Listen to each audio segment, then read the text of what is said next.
Hello বন্ধুরা, welcome to online study 24x7। তোমরা জানো এই চ্যানেলে কিন্তু আমরা সবসময় বিভিন্ন এক্সামের নোটিফিকেশন যেমনি দিই তেমনি কিন্তু বিভিন্ন টপিক ওয়াইজ আমরা কিন্তু সবসময় আলোচনা করে থাকি। তো আজকে যে বিষয়টি নিয়ে বলার আছে সেটি হলো নবোদয় বিদ্যালয় সমিতি, যেখানে তোমরা জানো যে এখান থেকে বিভিন্ন পোস্টের জন্য তোমাদের কিন্তু বেরিয়েছিল, এবং সেটার কিন্তু লাস্ট ডেট ছিল কবে? লাস্ট ডেট ছিল 30 তারিখ, অর্থাৎ 30শে এপ্রিল।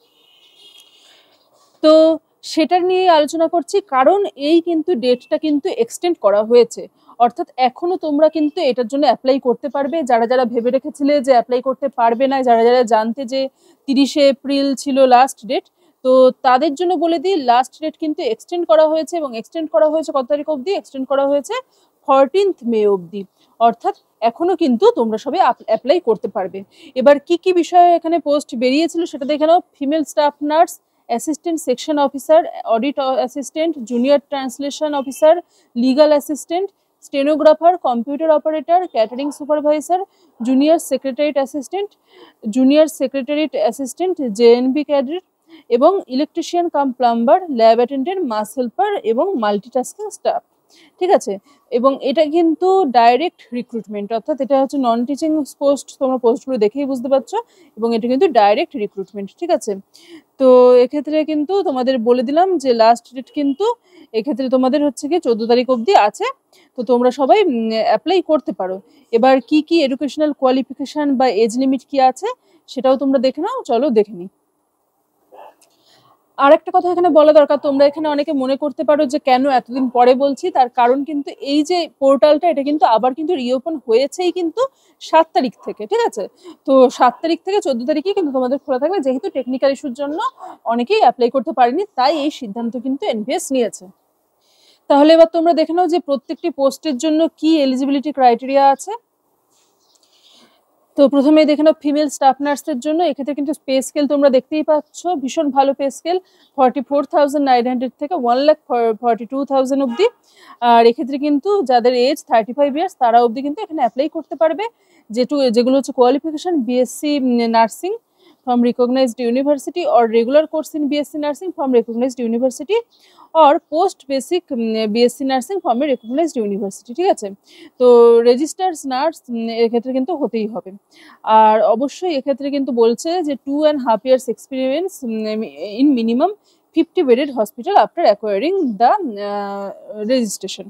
ওকে, এরপর দেখতে পাচ্ছ অ্যাসিস্ট্যান্ট সেকশন অফিসার, এক্ষেত্রে তোমাদের bachelor's degree from a recognised university হলেই হবে। এক্ষেত্রেও কিন্তু তোমার এজ লিমিটটা আছে 23 থেকে 33।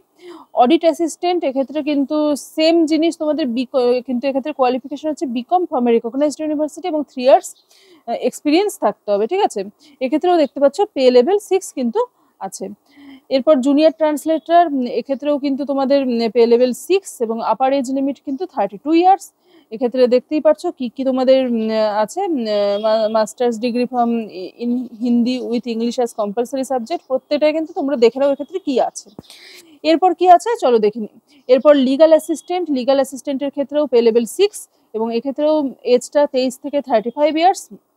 আর একটা কথা বলে দিচ্ছি, এই যে এজ লিমিটটা, এই এজ লিমিটটা কিন্তু তোমাদের আগে যে ডেটটা ছিল, অর্থাৎ 30শে এপ্রিল অব্দি যে ডেট ছিল সেই ডেট অনুযায়ী কিন্তু এজ লিমিটটা এক্ষেত্রে দেওয়া হচ্ছে। ঠিক আছে, তো এইগুলো দেখে নাও কি কি আছে। স্টেনোগ্রাফার সবাই একটু পজ করে করে দেখে নাও, আমি সরাচ্ছি। ঠিক আছে, জুনিয়র সেক্রেটারিয়েট অ্যাসিস্ট্যান্ট দেখে নাও, এক্ষেত্রেও প্রত্যেক ক্ষেত্রে কিন্তু খুব ভালো কিন্তু পে লেভেল আছে, তো এই জিনিসটা কিন্তু তোমরা দেখে নিচ্ছ। এবার আরেকটা জিনিস যেটা ল্যাব অ্যাটেন্ডেন্ট, সেক্ষেত্রে কিন্তু তোমাদের পে লেভেল 1, আর এক্ষেত্রে 10th class pass with A certificate হলেই কিন্তু এটা হবে। ঠিক আছে, আর মেস হেল্পার এগুলো ম্যাট্রিকুলেশন পাস অর্থাৎ 10th পাস হলেই কিন্তু এটা কিন্তু তোমরা অ্যাপ্লাই করতে পারবে।